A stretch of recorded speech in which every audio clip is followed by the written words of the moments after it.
시청자 여러분 안녕하십니까? 뉴스데스크 제주입니다. 사무 공간을 공유하는 이른바 공유 오피스가 인기를 끌고 있습니다.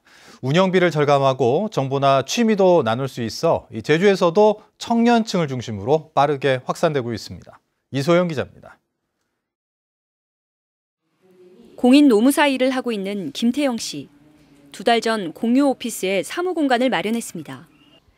일반 사무실 임대료의 3분의 1 수준으로 사무 공간은 물론 회의실이며 휴게시설까지 함께 활용할 수 있기 때문입니다.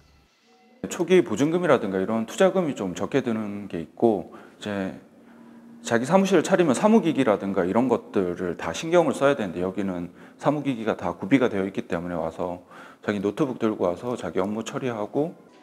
건물을 여러 개 공간으로 나눠 입주자에게 사무 공간으로 재임대하는 이른바 공유 오피스에 대한 수요가 커지자 공공기관에서 공유 오피스를 무료로 운영하는 경우도 생겨나고 있습니다. 초기 기업가들에게 최적화돼 있는 데다 정보나 취미를 나눌 수 있는 공간으로도 활용되면서 빠르게 확산되고 있습니다.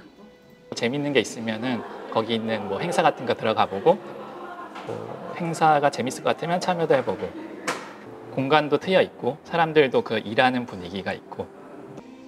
제주 지역에서 운영 중인 공유 오피스는 10여 곳. 공간을 함께 나누고 문화를 공유하는 공간으로 진화하면서 1인 기업이나 청년 창업가는 물론 다양한 네트워크를 맺는 장소로도 활용되고 있습니다. MBC 뉴스 이소연입니다. 제주에너지공사는 제4대 사장을 공개 모집한 결과 6명이 응모했다고 밝혔습니다. 공사 임원추천위원회는 서류심사와 면접심사를 거쳐 적격자 2명을 압축해 제주도지사에게 추천할 예정입니다.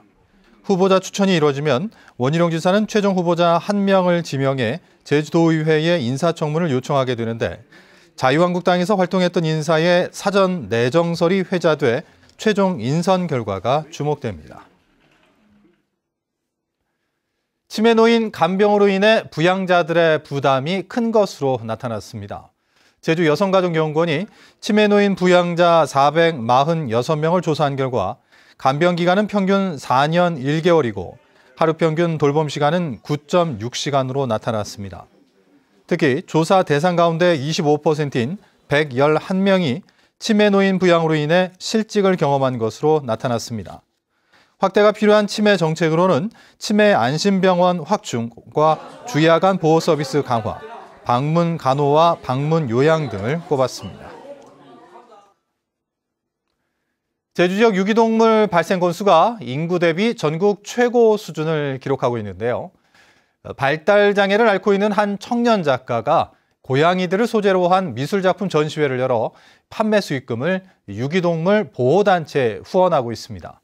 박주연 기자입니다. 숲속 울창하게 자란 나무 사이로 빼꼼히 얼굴을 내민 고양이들. 개발로 설 곳을 잃어가는 동물들을 표현한 그림입니다. 익살스러운 고양이의 표정과 반려묘와 함께하는 작가의 조성화도 눈에 띕니다.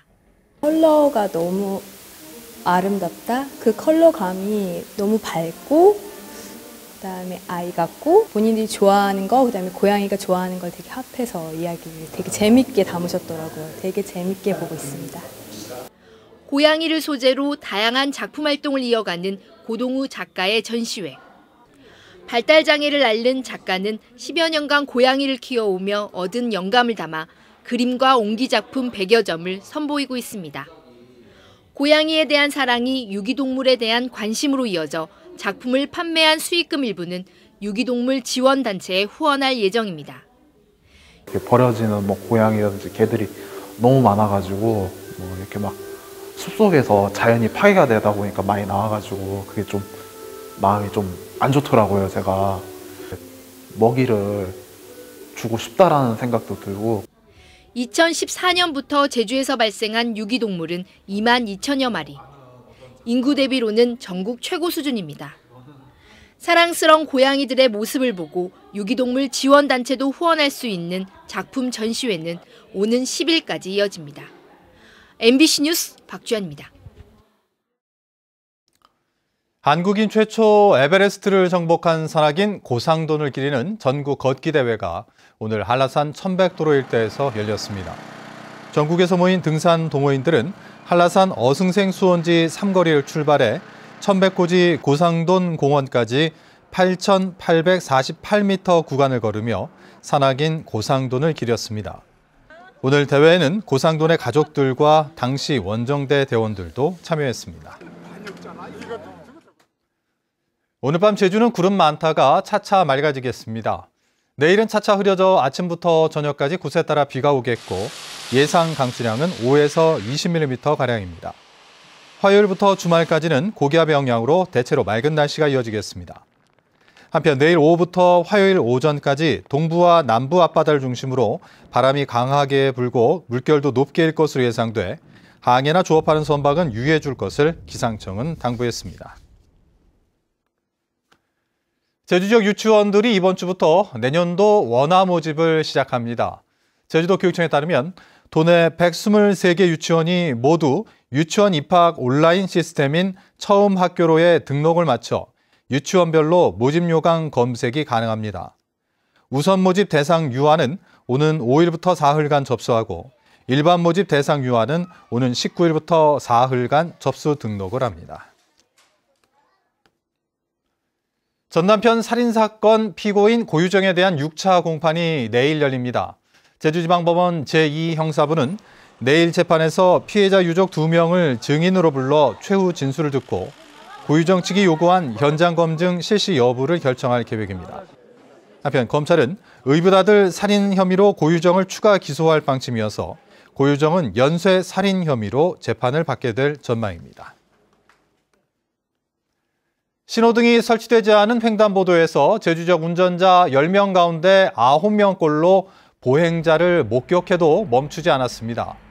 한국교통공단 제주본부가 무신호 횡단보도에서 보행자가 60회 횡단을 시도한 결과 멈춘 차량은 10%인 6대에 그쳤습니다. 특히 보행자가 손을 들지 않았을 때는 정차 확률이 3%에 불과했고 손을 들어 횡단 의사를 표시했을 때도 16% 수준에 머물렀습니다. 지방대 로스쿨 출신도 해마다 의무적으로 법관과 검사로 임용해야 한다는 주장이 나왔습니다. 제주대 법학전문대학원에 따르면 지난 2015년 법전원 출신 법조인이 처음 임용된 이후 제주대는 3명의 법관을 배출했고 전국 25개 법전원 가운데 법관을 1명도 배출하지 못한 대학도 2곳에 이르고 있습니다. 뉴스데스크 제주를 마칩니다. 시청해주신 여러분 고맙습니다.